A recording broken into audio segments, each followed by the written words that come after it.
Hebreus capítulo 11.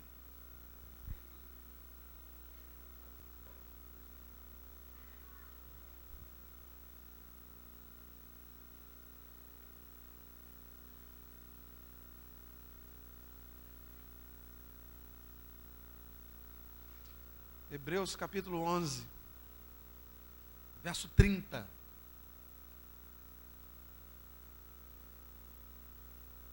Fica ligado, irmãos, que Deus vai falar poderosamente ao nosso coração.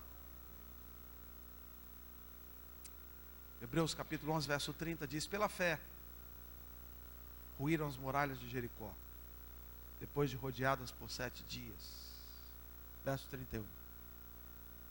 Pela fé, Raabe, a meretriz, a prostituta, não foi destruída com todos os desobedientes, porque acolheu com paz os espias de Israel. Agora avança um pouquinho o livro aí, pega Tiago logo à frente. Tiago capítulo 2, verso 24.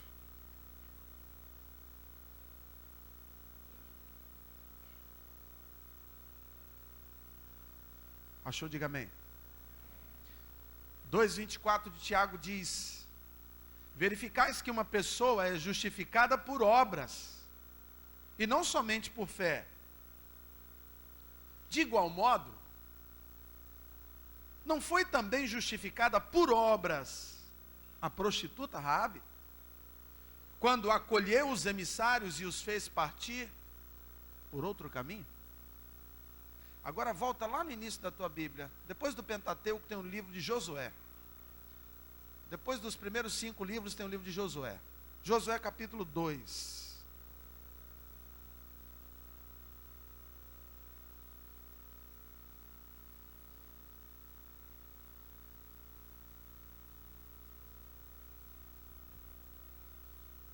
Josué capítulo 2, verso 3.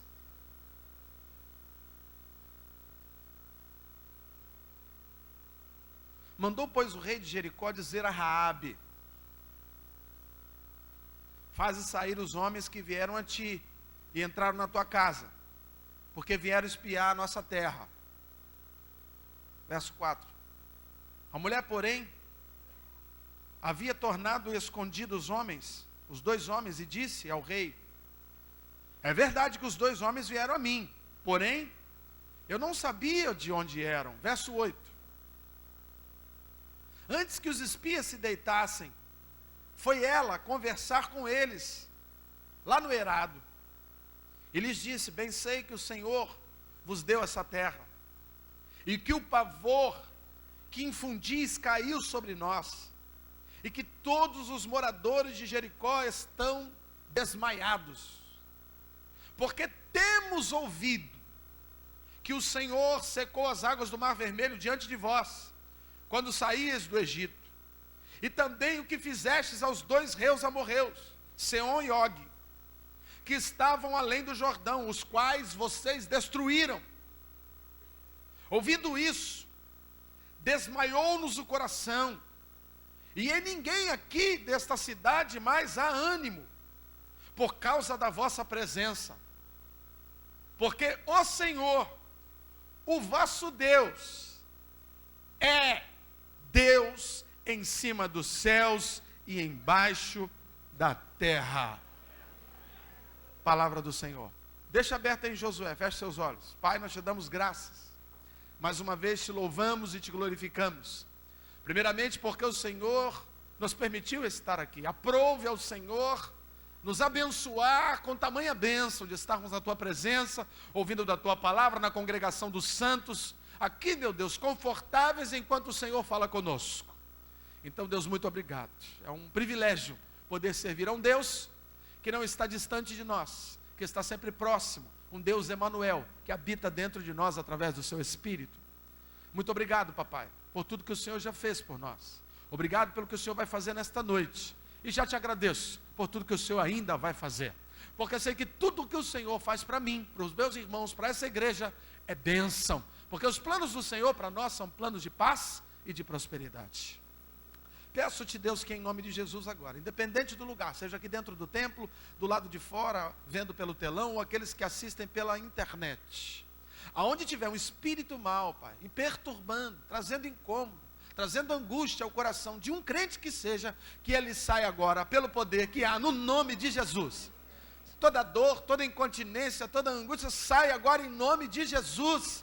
Nós temos o poder do nome de Jesus, e nós também cremos, como Raabe creu, que o Senhor é o Deus dos céus e o Deus da terra. Nós também cremos que Tu és Jeová Jirê, Tu és Jeová Shalom, Tu és Tsidkenu, Tu és o Deus de paz, que esmaga Satanás. Nós cremos que o Senhor é um Deus vivo, que está conosco nessa noite. Cremos no Teu poder, na Tua majestade, cremos na Tua misericórdia, na Tua graça, no Teu favor, no Teu zelo. Cremos que o Senhor é poderoso para fazer infinitamente mais do que pedimos ou pensamos. Eu creio no Senhor, e porque creio estou aqui para ministrar a Tua palavra, e tenho fé para crer que o Senhor vai fazer um milagre tremendo na vida dos meus irmãos. Eu creio que esta noite será uma noite memorável aí nos céus, porque muitos aqui embaixo vão se reconciliar com o Senhor, vão aceitar o Teu senhorio. O inferno vai ser saqueado hoje, e a Tua igreja será ricamente abençoada. Assim nós oramos no nome de Jesus, e quem crê diga amém. Amém, queridos? Preste atenção, por favor. Próximo a chegar o dia de conquistar a famosa terra de Canaã, Josué, assim como seu antecessor, também envia espias. Moisés já morreu, ficou para trás, Josué é o líder, eles já estão ali próximo a Jericó, e eles enviam espias, dessa vez 2 homens apenas. Esses espias foram para trazer informações de guerra, informações estratégicas. Eles não foram apenas olhar se a terra era boa. Quem fez isso foram os 12 que foram 40 anos antes. Agora, a intenção de Josué é que esses homens olhem as muralhas por dentro, para ver ponto fraco, para ver onde eles poderiam atacar. Apesar de confiar em Deus, eu vejo que Josué era um homem que fazia a parte possível. Apesar de ser um homem de fé, Josué não esperava que Deus fizesse tudo para ele, porque ele sabe que muitas coisas, querido, quem faz é o homem. Muitas escolhas quem faz é o homem. Então ele fez, eu vou mandar 2 espias. E um lugar interessante para alguém que quer sondar uma cidade naquela época, seria justamente na casa de prostituição. Porque quem frequenta a casa de prostituição? Os homens. Naquela época, quem tinha todo o poder, quem eram os generais, quem eram os soldados, quem eram os mártires, quem eram os líderes, quem eram os pensadores, eram os homens. E ali naquela casa de prostituição, então, aqueles 2 espias decidem pernoitar, decidem passar um tempo, talvez avaliando os homens que entravam, conversando ali, naturalmente um lugar discreto. As pessoas que estão ali, apesar de ser um lugar público, é um lugar de discrição. É um lugar onde as pessoas não falam nome. É um lugar que você fica incógnito. Então eles poderiam conversar com aqueles homens ali e deles tirar informações para passarem para Josué, para que a terra fosse conquistada. E nós sabemos então que esta casa onde eles resolveram ficar pertencia a uma prostituta, a uma meretriz chamada Raabe. Interessante notar é que quando nós lemos esse texto de Josué, quando lemos os 2 textos anteriores que falam de fé ligada a obras, nós entendemos que a nossa fé, ela para ser consolidada, ela precisa ser transformada em questões, em ações práticas. Ninguém pode dizer que tem fé, se essa fé não produz nenhuma atitude cristã. E é exatamente o que a Bíblia diz no livro de Tiago, que a meretriz, a prostituta, teve fé, mas a sua fé foi consolidada no momento em que ela arriscou a sua vida e ela deu guarida a esses 2 espias. Interessante notar é que os comandantes de Jericó, alguém deve ter falado, né? Olha, os espias de Josué estão lá na casa de Raabe. Então ele já chega, bate na porta e ele não pergunta se eles estão lá. Ele diz, manda sair os homens que estão aí. Ele tinha certeza, alguém já tinha dado a fita. Alguém já tinha falado que aqueles homens estavam hospedados lá. Mas Raabe já havia escondido esses homens lá no telhado, sei lá, no eirado. E ela diz, realmente eles estiveram aqui, mas não estão aqui não. Eles foram para lá, vai atrás que eles saírem da pouquinho. E os bobão saem tudo correndo atrás deles. Mas o mais interessante que eu vejo nessa história é que Raabe, ela ouvia falar dos feitos de Jeová. Mesmo sendo prostituta numa terra de perversão, mesmo sendo uma meretriz numa terra que Deus haveria de destruir naqueles dias, ainda assim, aquela mulher ouviu falar dos feitos de Jeová, do que ele havia feito aos egípcios, do que ele havia feito aos reis amorreus. Ou seja, de alguma forma, a mensagem que era passada dentro das tribos dos hebreus, dentro das tribos dos israelitas, as mensagens que hoje representam a palavra de Deus para nós, chegou aos ouvidos dessa meretriz. E o mais interessante é que no verso 11, eu quis frisar bem esse texto aí, essas palavras. Ela diz para aqueles homens, na hora que está dando fuga para eles: olha, eu preciso que vocês me ajudem e tal, porque o pessoal daqui já sabe que vocês vão ganhar a batalha. Ou seja, eles já acreditam que vocês têm um Deus maior do que o deles. Agora, eu sei que o Deus de vocês, o Senhor de vocês, Ele é o Deus dos céus e o Deus da terra. Então naquele momento eu vejo que essa mulher está expressando a sua fé num Deus Todo-Poderoso. Você concorda comigo? Diga amém. Mas se ela apenas diz que crê, e quando o rei lá de Jericó chega, ela delata aqueles homens, essa fé que ela poderia ter expressado teria algum valor? Não. Porque, segundo Tiago, fé sem obras é o quê? É morta, é ineficaz, não tem valor nenhum. Nós mostramos a nossa fé através daquilo que fazemos, através das nossas atitudes. E esta mulher, ela prova a sua fé com uma atitude louvável. Ela correu risco de vida. Ela poderia ter sido descoberta. Alguém poderia dizer: vamos dar uma batida na sua casa, vamos subir no telhado. Iam ter encontrado esses dois espias e provavelmente a vida de Raabe tinha acabado. Eles teriam matado Raabe. Mas ela provou a sua fé através de atitudes. Você me entende até aqui? Diga amém. Bom, trazendo para nós agora. Eu sempre digo que eu tenho fé. Eu quero crer que a maioria que está aqui sempre diz também que tem fé em Deus. Mas ter fé e essa fé não produzir nada, não tem valor. Será que eu realmente tenho fé ou eu só acredito que Deus é Deus? Porque o diabo também acredita em Deus, sim ou não? Sim ou não, querido? E mais, ele não só acredita, como ele tem medo. Não é isso? Ele não treme? Sim ou não? Mas o diabo mudou alguma coisa desde a época que ele caiu? O diabo se converteu?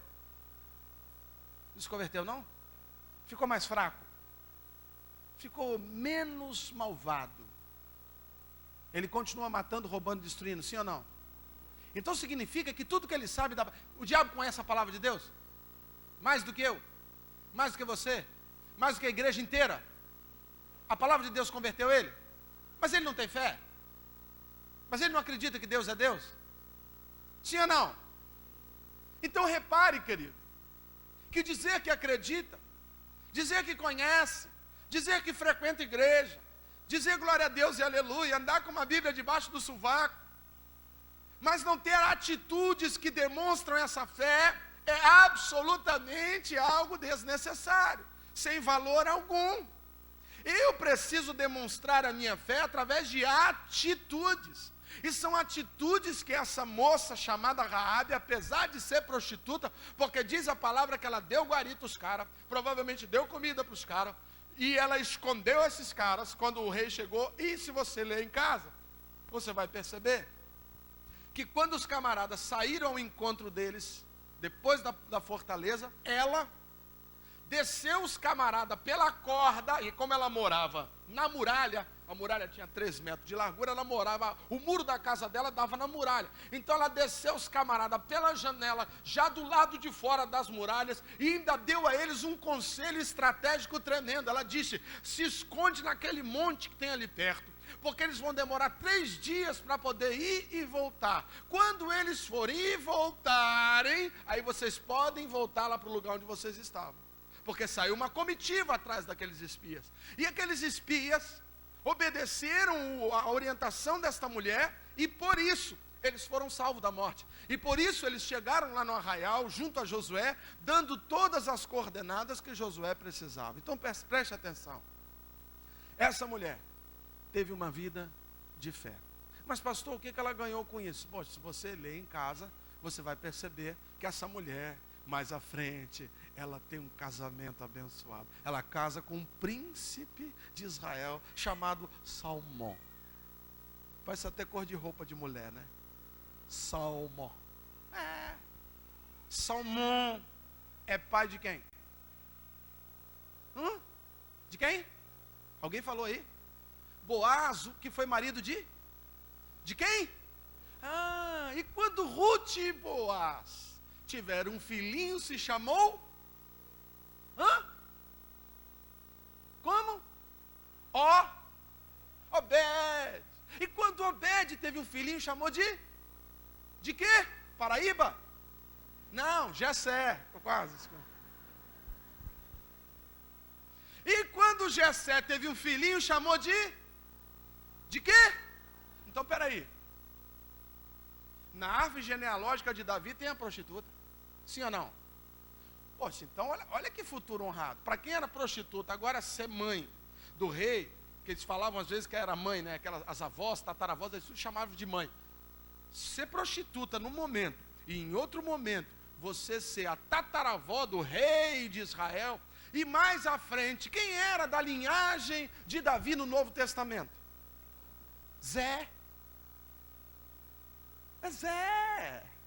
Zezinho, marido de Marinha, era da linhagem de Davi. Por isso se diz que Jesus é da linhagem de...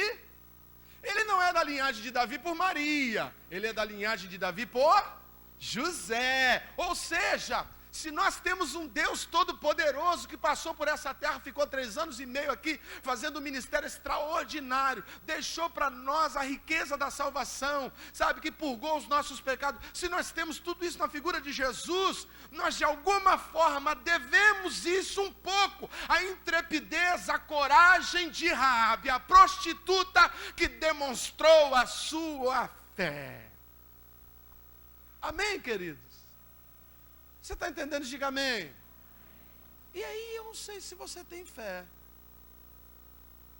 Pergunta para quem está do teu lado, e você realmente tem fé? Ou você só é crente?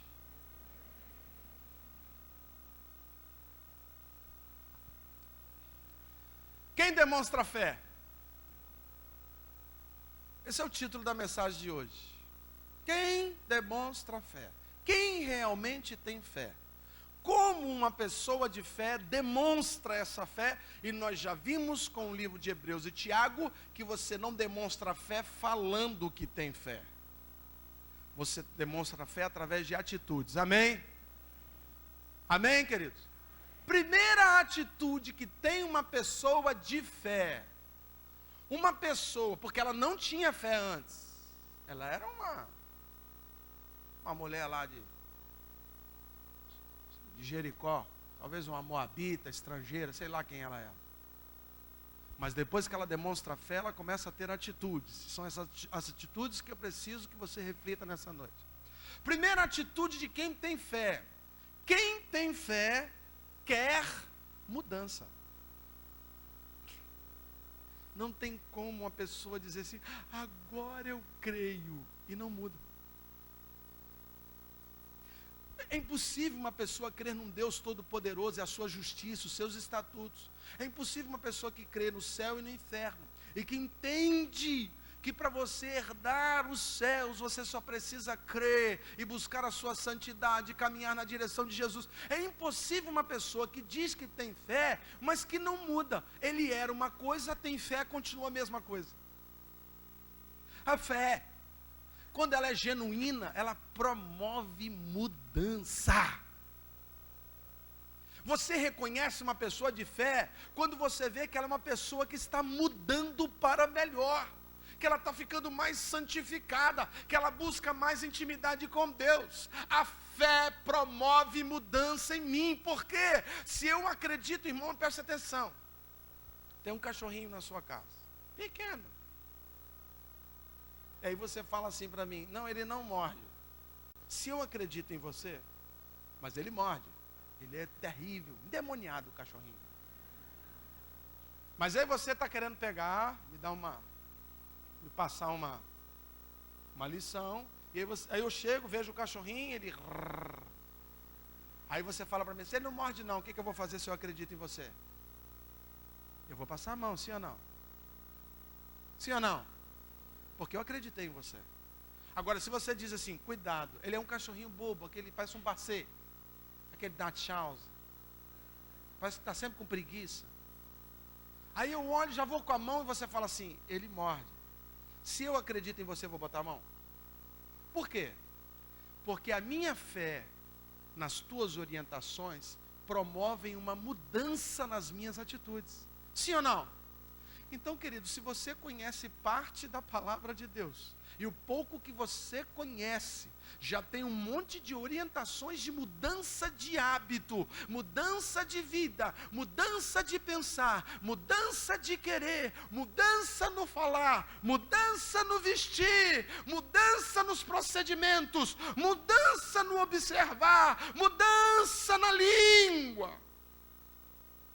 Se você conhece a palavra de Deus, diz que tem fé em Deus, sabe que Deus é misericórdia, mas também é justiça. Se você não muda, tem alguma coisa errada. A fé produz mudança. Raabe era prostituta. Vamos supor aqui que ela tinha 25 anos nessa idade. Vou chutar. Até os 25 anos de idade, ela era prostituta. Não morava com a família. Ela morava numa casa dela, porque era uma casa que ela usava como bordel. Quando ela ouve falar de Deus, e que Deus pode fazer coisas tremendas, secar o mar, ela pensa, pô, será que esse Deus também não pode mudar a minha vida? Quando a fé se desenvolve no coração de Raabe, imediatamente ela deixa de ser moabita nas suas atitudes. Ela começa a ser israelita, começa a ser hebreia. Por que eu sei disso? Porque ela começa a defender o povo de Deus, sim ou não? Ou seja, houve uma metanoia na mente dela. Ela era uma mulher de Jericó. Vamos dizer que ela era uma moabita. Quando ela ouve falar de Deus, ela diz, eu realmente, esse Deus é um Deus que muda, é um Deus dos céus, é um Deus da terra, é um Deus poderoso. Imediatamente ela pega os filhos de Deus, os espias de Deus, e ela acolhe, e ela diz para o rei dela, não está aqui não. Ela começa a jogar contra o patrimônio dela. Ela começa a ser contraditória ao que ela acreditava até esse momento. Ou seja, a fé que Raabe teve em Jeová mudou a sua concepção de vida. E ela passa agora a torcer, não mais pelos sodomitas, não mais pelo pessoal de Jericó. Ela começa a torcer pelos hebreus. Ela começa a torcer por Josué, ela começa a torcer pelos hebreus.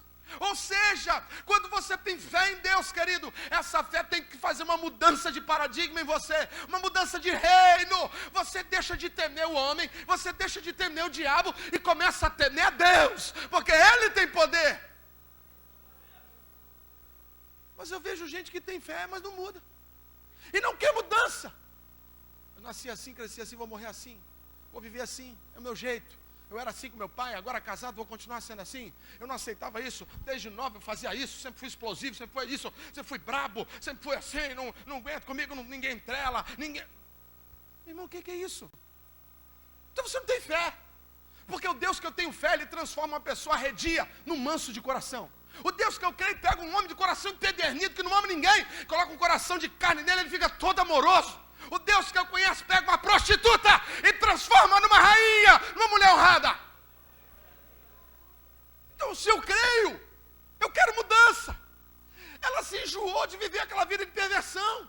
Ela estava cansada de ser prostituta. Ela não aguentava mais a sodomia. Ela não aguentava mais a violência. Aquela cidade estava estava perdida, e Deus falou, vou destruir essa cidade. E ela falou, não quero ficar aqui, eu não aguento mais isso.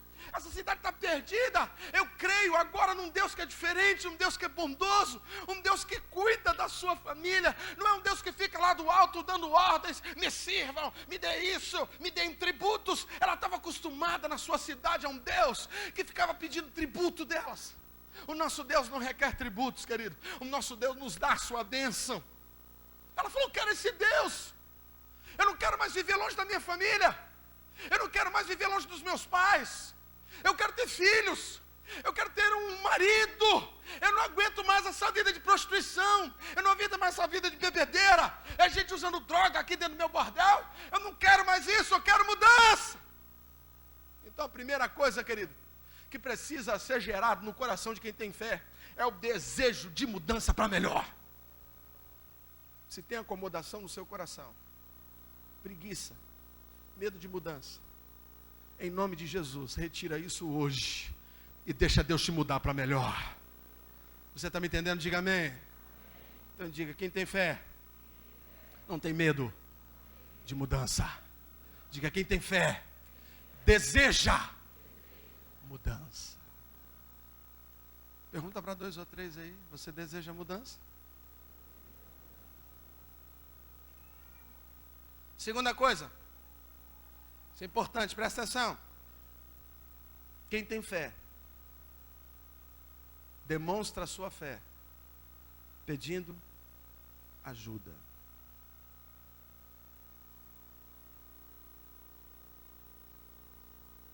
Orgulho é o que mais nos impede de recebermos o melhor de Deus. Mas quem tem fé sabe que Deus pode, então ele pede ajuda. No verso 8 diz que ela foi lá. Antes deles irem embora, ela foi lá. Antes deles dormirem, perdão. Ela foi lá, bateu na porta do quarto deles. Seus 2 espias, eu queria falar um negócio com vocês. Estou precisando de ajuda. Eu quero salvar minha família. Quero mudar de vida. O seu Deus pode. Interceda por mim. Me ajuda. Eu aqui sozinha não vou conseguir. Meus pais nem olham para mim. Me ajuda. Meu irmão, aprenda a buscar ajuda em Deus. Aprenda a buscar Deus com intimidade, querido, porque Ele vai te atender. Eu talvez não atenda. A igreja talvez não atenda. Os políticos talvez não atendam. A família talvez não atenda. Mas tem um que diz, buscar-me-eis e me acharei. Quando me buscardes de todo o vosso coração. Serei achado de vós, diz o Senhor, porque aquele que bate, eu abro a porta. Aquele que me busca, me acha. Buscar a Deus significa pedir ajuda a Deus e reconhecer que sem Deus você não vai conseguir resolver esse conflito. Sem Deus você não vai conseguir sair desse imbróglio. Sem Deus você não vai conseguir resolver esse problema. Você tem que aprender a pedir ajuda, irmão. Tem gente que só pede ajuda depois que a vaca já foi para o brejo. Peça ajuda a Deus. Leva ele lá para fora, filha. Ele não aguenta ouvir minha voz. É muito ruim, tadinho. Eu compreendo ele. Tem misericórdia dessa criança. Então preste atenção. Aprenda a pedir ajuda de Deus, querido. Abaixe um pouco esse teu nariz empinado e reconheça que sem Jesus nada podemos fazer. Peça ajuda. A gente pede ajuda à pessoa errada. É Deus, querido, que envia o socorro bem presente na hora da angústia. Não é a igreja, não é a ação social, não é o amigo, não é o político. Quem envia o político, quem envia o amigo, quem envia a igreja, quem envia o sustento, quem envia a graça, quem envia a misericórdia, quem envia o pão, é Jesus. E Ele pode usar quem Ele quiser, mas você não sabe identificar quem vai te ajudar. Então, na dúvida, vai naquele que certamente vai estender a mão para você. Ela pediu ajuda.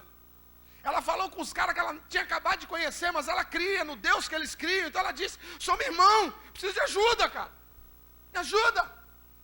Intercede junto a Josué, não quero morrer. E tem muita gente com medo de pedir ajuda. Por que a gente tem medo de pedir ajuda? Porque pedir ajuda é você se colocar menor. Quando eu peço ajuda, eu reconheço que perdi.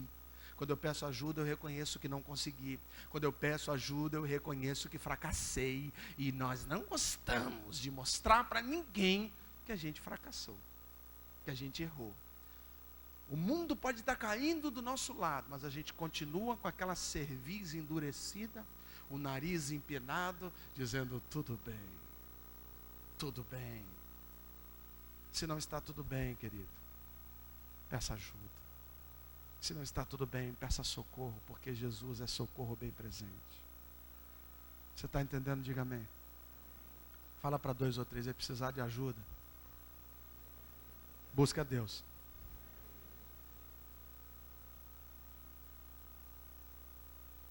Terceira coisa, leia o verso 12 comigo.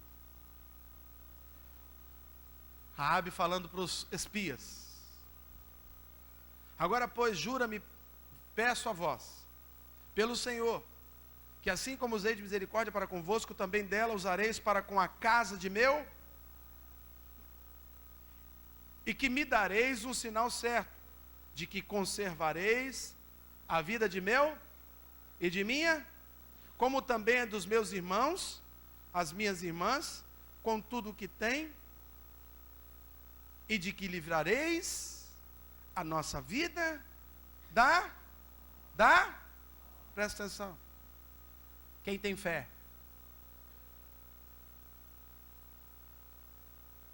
conhece, experimenta o poder da intercessão. É você pedir por outros. Quem tem fé pede pela família.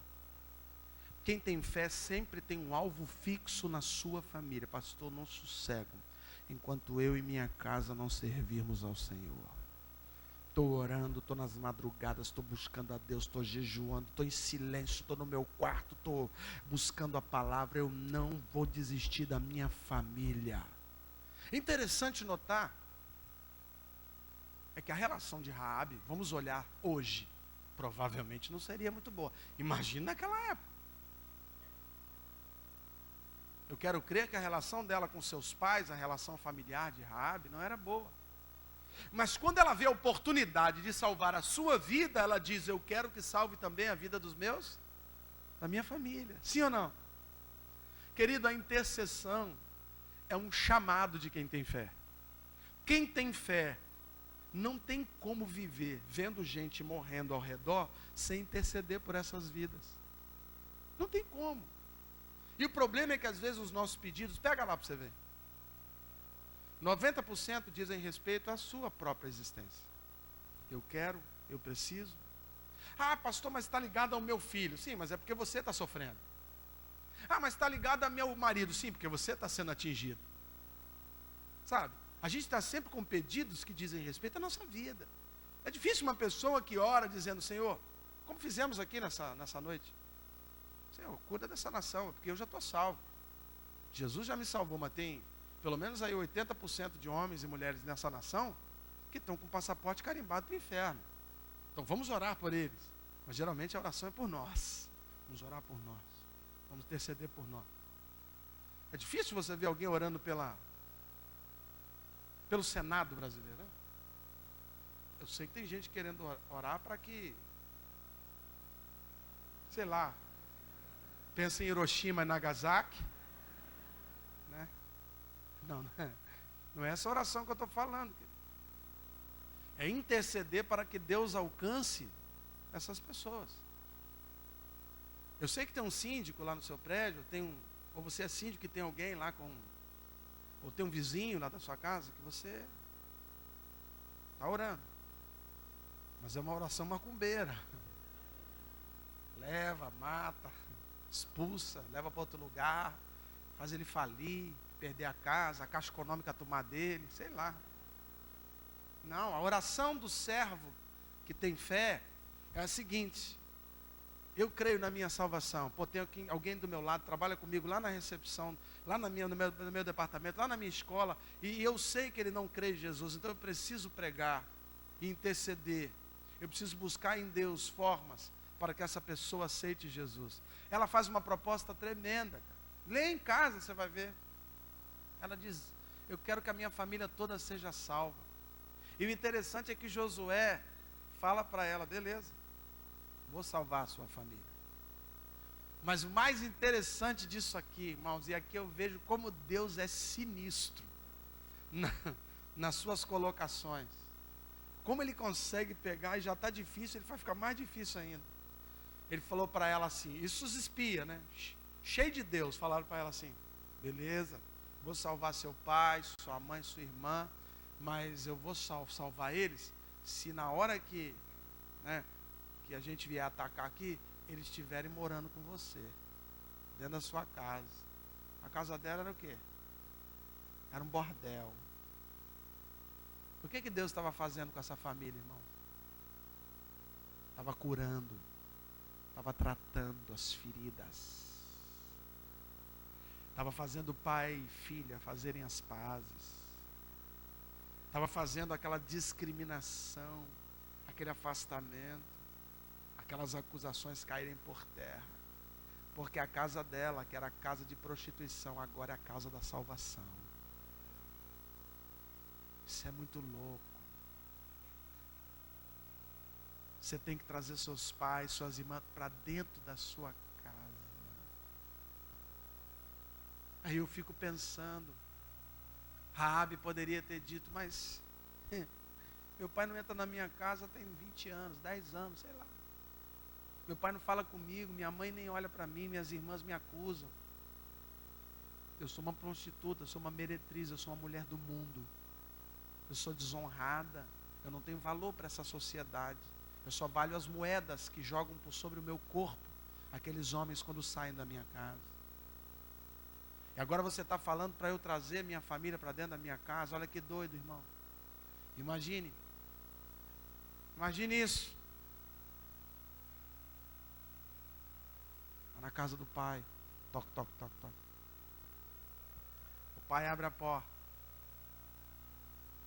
O que você quer aqui? Acabou o dinheiro?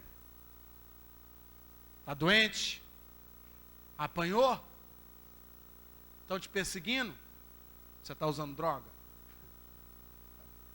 São as perguntas que geralmente um pai faria a um filho, quando esse filho não está fazendo aquilo que o pai deseja que ele fizesse. Ela disse, não, pai, eu conheci Jeová. E Jeová me falou que essa cidade vai ser subvertida, destruída. E daí? Jeová falou com você? Falou, pai. Você não presta, você é mentirosa, você vende seu corpo, você desonrou a família, você tinha que ter tirado seu sobrenome. Ela, pois é, pai. Mas eu mudei. Eu quero mudar mais ainda. Mas eu estou aqui porque eu intercedi junto aos homens. E eles me disseram que você precisa ir para a minha casa. Eu ir para a sua casa? Casa de prostituição? Talvez essa fosse a conversa que se teria se Deus não tivesse nesse negócio. Mas, querido, essa mulher foi na casa do pai dela, quero crer, e chegou lá e falou, pai, conheci Jeová. E agora, a partir de hoje, eu sou serva dele. Deus vai mudar a sorte da nossa família. Vai destruir essa cidade. E eu vim aqui chamar vocês para ir lá para casa. Porque só a nossa casa é a que vai ficar de pé depois que as muralhas caírem. E essa mulher falou com uma fé tão grande. Essa mulher estava tão cheia de Deus, que apesar de todos os seus erros pregressos, apesar de todas as rixas que ela tinha com a sua família, leia em casa, a família dela todinha foi para dentro da casa dela. Fantástico. Só Deus, querido, para fazer milagre. Mas nós temos que fazer a nossa parte. Se ela tivesse ficado em casa pensando como ela ia falar, como é que eu vou falar com meu pai? Ah, meu Deus, como é que eu vou pedir perdão meu pai? Ah, meu Deus, como é que eu vou pedir perdão meu irmão? Ah, meu Deus, como é que eu vou pedir perdão meu filho? Como é que eu vou fazer? Vou fazer isso, vou esperar o Natal. Não, vou esperar a Páscoa. Eu vou esperar o aniversário dela. Vou esperar o aniversário dele. A gente está sempre buscando uma forma, querido, de fazer aquilo que Deus já mandou fazer. quando Deus mandou ela fazer através dos espias, vai lá e fala com seu pai para vir para sua casa que o bicho vai pegar. Ela falou e falou, pai, vamos lá para casa agora porque o bicho vai pegar. E eu estou cheia de Deus, eu tenho fé que a nossa casa vai ser salva. E o pai dela, a mãe, os irmãos, todo mundo pegou o cachorro, o papagaio e foi tudo para a casa dela. Sabe o que é isso, querido? Quem tem fé tem autoridade no Espírito. Eu vejo um monte de gente aí que diz que tem fé e tem dificuldade de pedir perdão. Quase trinca por dentro para pedir perdão. Que isso, irmão? Você não pede perdão porque você quer, não. Você não pede perdão porque você está sentindo, não. Você pede perdão porque é mandamento de Deus. Você pede perdão pela graça, pela obediência. E recebe o milagre pela força de Deus. Você está me entendendo? Diga amém. Eu não sei, querido, o que você precisa fazer. Mas Deus sabe e você sabe. E uma coisa eu sei, Espírito Santo está falando no seu ouvido agora. Ele está falando para você. Está falando para você que está aqui dentro, está falando para você que está aí do lado de fora, está falando por quem está vendo pela internet. Tem um camarada que está vendo pela internet lá, não sei, ele deve estar lá agora se borrando todo. Porque Deus está falando com ele que ele tem que fazer algo e ele sabe o que é. E ele está protelando já tem um tempão. Depois a gente vai receber o testemunho dessa pessoa. Você crê nisso? Diga amém. Então preste atenção. Você sabe o que precisa ser feito. A sua família corre risco. Você corre risco. Deus já deu orientação. Vai lá pela fé e faça. Pessoas que têm fé executam o que Deus mandou. Você tem fé?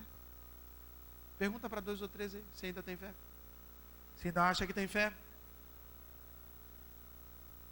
Verso 21. Eles falaram para ela colocar uma marca na casa. Agora no verso 21 ela está respondendo para aqueles espias. Eles estão prontos para ir embora. Ela disse, segundo a sua palavra, segundo o que vocês falaram para mim, assim farei. Então, despediu aqueles homens e eles se foram. E ela amarrou um cordão vermelho na janela da sua casa. Quarto ponto importante de pessoas que têm fé: obedecem sem entender. Obedecem quando a ordem de Deus é ilógica. Obedecem quando a sua razão diz não e a palavra diz sim. Obediência não é uma questão de entendimento, é uma questão de fé. Eu não obedeço a palavra porque eu entendo. Tem um monte de coisa ali que eu não entendo, irmão, mas está escrito e eu tenho fé que quem escreveu essa palavra, apesar de serem mãos de homens, quem inspirou foi Deus. Então, se eu creio que foi Deus que deixou isso aqui para mim, eu obedeço. Mas tem uns negócios aqui muito doidos. Eu anotei algumas coisas que passaram pela minha cabeça. Deus nos deixou alguns memoriais que são ilógicos. Vou falar alguns que me lembrei. Só para você ter uma ideia. Ceia do Senhor. Por que a gente tem que fazer a ceia do Senhor? Pegar o cálice, o pãozinho. É um memorial. Não precisava disso não. Mas Deus mandou. A gente obedece. Você quer ver uma outra coisa? Cerimônia de casamento. Para quê? Na verdade não precisa nem ter família mais. Nós estamos no século 21. Na verdade nem precisa mais ser homem com homem, mulher com mulher. Agora misturou tudo. Para quê? Mas está escrito na palavra que tem que ser assim. Então a gente, você quer ver uma outra coisa? Batismo nas águas. Arrependei-vos e sejam batizados. Mas eu já fui quando era menino. Para quê? Mas a palavra batismo significa imersão. Está escrito, eu não entendo. Para quê? A Bíblia diz que eu vou morrer dentro da água e vou nascer de novo. Eu não entendo, mas eu obedeço. E porque eu obedeço, a minha fé opera sinais. E porque a minha fé opera sinais, os milagres acontecem. A Bíblia diz que eu tenho que impor as mãos. Para quê? Poderia ser o pé. Na época de Copa seria muito melhor, né? Futebol, né? Pé na bola, poderia ser. Imponha o pé. Sei lá. Mas a Bíblia manda impor as mãos. E a gente o quê? Você entende por quê? Sei lá, você pode encontrar um monte de artifício, mas efetivamente não tem uma escrita direta. Então a gente simplesmente obedece. A Bíblia manda ungir os enfermos. Pega um óleo que tem lá toda uma receita no livro de Deus, e a gente tenta fazer do jeito que era lá, porque naquela época não tinha essência, tinha as madeiras, as cascas, e deixava aquilo ali um tempo na água, e a gente tenta fazer alguma coisa e gera um óleo, como esse aqui que a gente usa.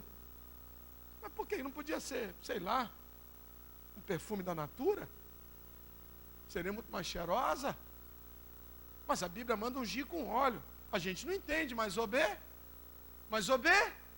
porque obediência está exatamente debaixo de quem tem fé. Quem não tem fé tenta entender, e porque não entende não obedece. Mas eu não obedeço porque entendo, eu obedeço porque eu tenho fé, e a minha fé gera em mim o desejo de obedecer. Você está entendendo? Diga amém. A Bíblia tem uns negócios muito loucos, irmão, só por fé. A Bíblia diz que para mim ser perdoado eu preciso. Mas por quê, cara? Que relação tem, meu irmão? Me dá seu perdão aí, deixa aquele cara morrer para lá.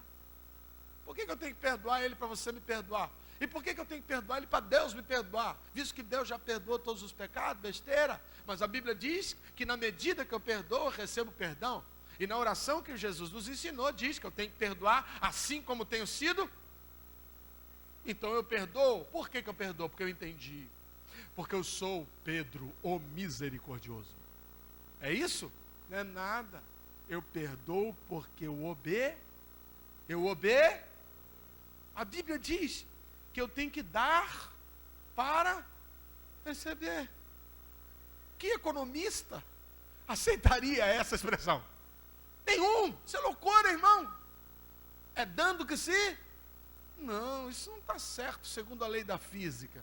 Quanto mais eu recebo, mais eu tenho, mais eu reservo, mais eu junto, mais eu economizo. Mas na lei de Deus diz que é melhor dar do que... Mas é melhor? Melhor. Só pela fé é melhor. Porque quando você dá pela fé, você sabe que está obedecendo. A Bíblia diz que eu tenho que perder para... Você já imagina isso num técnico? Olha, gente, aqui, vamos jogar daqui a pouco com a Argentina. Precisamos perder, hein, gente? Pô, vamos perder porque a gente quer ganhar. O cara seria internado no Adalto Botelho, sim ou não? Mas a Bíblia diz que eu tenho que perder. Aquele que buscar salvar a sua vida, mas aquele que perder por amor de Deus, então diga, eu tenho que morrer para viver. Não é isso? Quem morre para o mundo nasce para a eternidade. Então eu tenho que morrer para mim mesmo para poder ressurgir para Cristo. Alguém entende isso? Mais ou menos. Mas não importa se você entende. Está escrito, eu tenho fé, eu obedeço. Você está entendendo? Diga amém. Então, quem tem fé, obedece. Geralmente a pessoa, quando ela tem dificuldade de obedecer, é porque o grau de fé dela está abalado. Pode reparar. Pessoas que estão com a fé enfraquecida são mais resistentes ao mando, ao direcionamento de Deus, aos estatutos de Deus. Então ele quer que você o convença. Já viu isso? Por que, pastor, que tem que ser assim? Me convença. Que isso? É uma briga de hermeneutas? Não vai funcionar não. Eu não tenho que convencer. Está escrito aqui. Está escrito aqui. Mas por quê? Sei lá, está escrito. Se está escrito é a palavra de Deus. Se é a palavra de Deus, eu tenho fé que vai ser o melhor para mim e para você. Então eu obedeço. Porque todas as coisas cooperam para o bem daqueles que amam a Deus. Todas as coisas que tiver a mão para fazer, faça conforme a tua. Então você tem que fazer. Você tem que executar. Não, eu creio em Deus. Só não obedeço porque não entendo. Não. Diga, fé gera obediência. Pergunta para 2 ou 3 aí, você ainda acha que tem fé?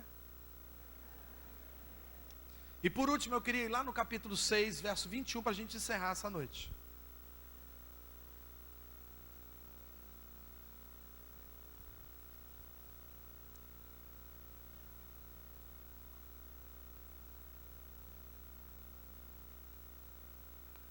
Capítulo 6, verso 21, ainda do livro de Josué.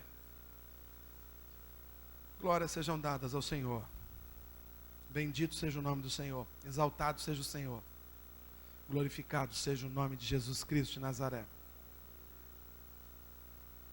E tudo quanto na cidade havia, destruíram totalmente ao fio da espada.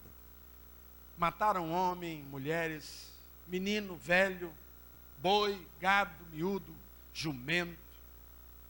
Verso 22. Josué, porém, disse a 2 homens que tinham espiado a terra: entrem na casa daquela mulher, a prostituta, e tirem ela de lá. Tirem a mulher com tudo que tiver, como vocês juraram a ela. Ou seja, porque ela obedeceu, o milagre começou na vida dela. Mas preste atenção. Os homens saíram da casa dela, passaram 3 dias esperando aquilo acontecer, depois foram embora, chegaram no arraial. Josué mandou passar o incensário 3 dias também. Depois Josué teve aquela história de receber de Deus a informação, fez um jejum, fez o pessoal se santificar. Depois teve aquelas viagens, aquelas voltas em torno da muralha. Ou seja, o 5º ponto para a gente encerrar: quem tem fé sabe esperar o agir de Deus. Imagina, naquele dia ela vai na casa do pai dela, porque ela imaginava, a qualquer momento os caras vão entrar que vão detonar. E ela botou a família toda dentro de casa. E foi lá na janela e amarrou lá o lençol vermelho. Passou o 1º dia, o 2º dia, o 3º, o 4º, o 5º, o 6º, o 7º. Eu acho que isso durou semanas. E nada. E a população continua pervertida. A família dela continua talvez ali dentro com ela, falando assim: você tem certeza do que você viu? Você realmente tem certeza disso? E ela dizia: eu tenho fé. Deus me prometeu, Deus vai cumprir. Na figura de 2 homens, Deus vai cumprir. Mas passaram alguns dias. Alguns dias de muita tensão, queridos. Ela não passou os dias em casa tranquila. Havia uma tensão sobre ela. Havia uma tensão familiar, havia uma tensão espiritual, havia uma tensão social. Por quê? O que seu pai está fazendo na sua casa? Por que a sua família não está saindo de casa? Eles não moram lá na esquina da casa tal? O que está vendo aí, hein? Eu imagino que aquela população, que era uma população pervertida, começaram a pensar um monte de coisa. O que vocês estão fazendo aí na casa dessa prostituta? Você imagina, atenção? Ou você acha que aquela cidade, que era uma cidade mexeriqueira, fofoqueira, ficou tranquila ao saber que toda a família de Raabe estava morando com ela agora? Com certeza houve uma grande tensão, mas em momento algum eu vejo algum registro de Raabe reclamando. A ausência de paciência para esperar é um sinal claro de que a fé está enfraquecida. Quanto mais ansioso, menos fé. Porque fé é certeza de que aquilo vai acontecer. Se eu tenho certeza, eu não fico tranquilo, eu não fico inquieto. Se eu tenho certeza, eu não fico pensando naquilo 100% do meu tempo.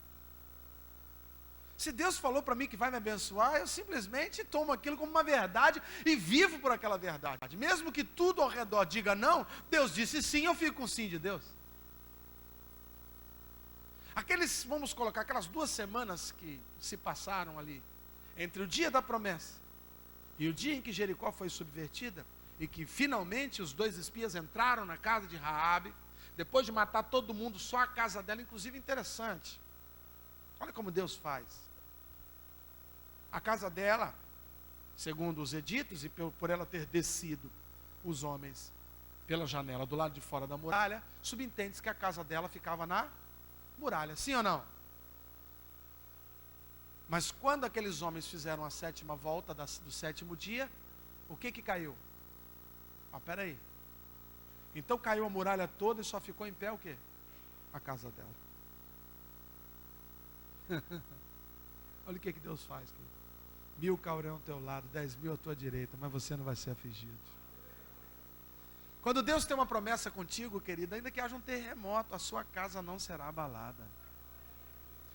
toda a muralha caiu e o povo entrou com a espada e mandou fogo, mas a casa de Raabe ficou em pé, porque agora eu estou vendo os espias, depois de ter matado todo mundo, depois de tudo ter caído, vai lá na casa de Raabe. Não está escrito assim, vai lá nas ruínas que sobraram da casa de Raabe. A casa de Raabe, querido, nem trincou.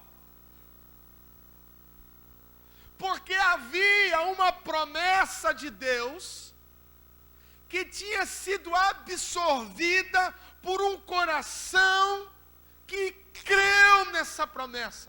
E quando você crê, a promessa que vem do alto, ela se liga a essa terra. Cria, querido, um vínculo misterioso que impede que qualquer coisa venha te abalar. Quando a fé de um homem se encontra com a promessa de Deus, esse vínculo deixa de ser físico e passa a ser um vínculo metafísico, espiritual, do céu para a sua casa. Nada pode tocar naquilo que Deus instituiu.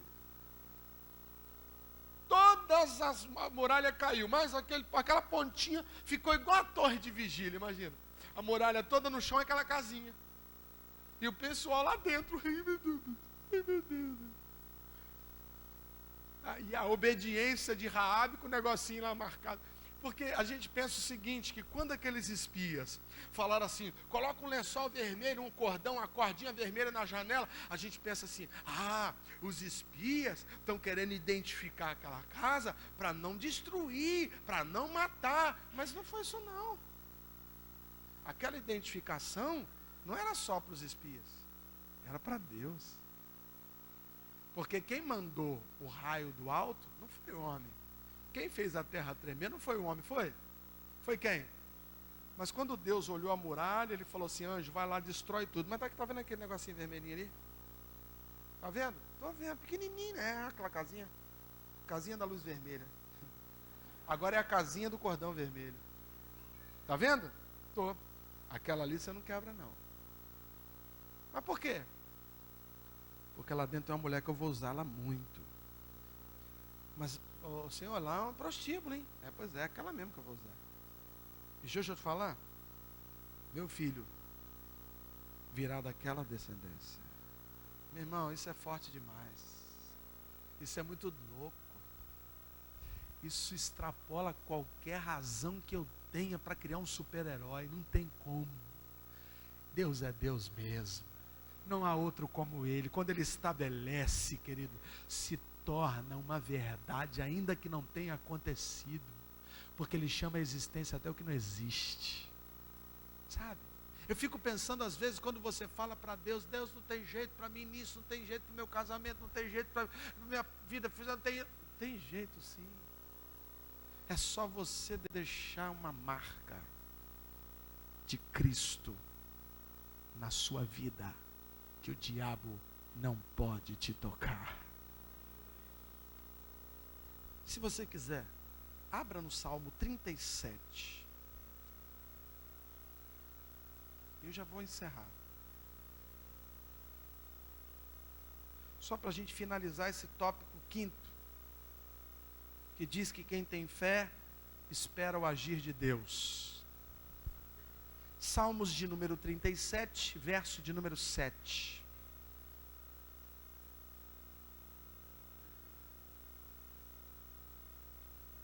Descansa no Senhor e espera por Ele.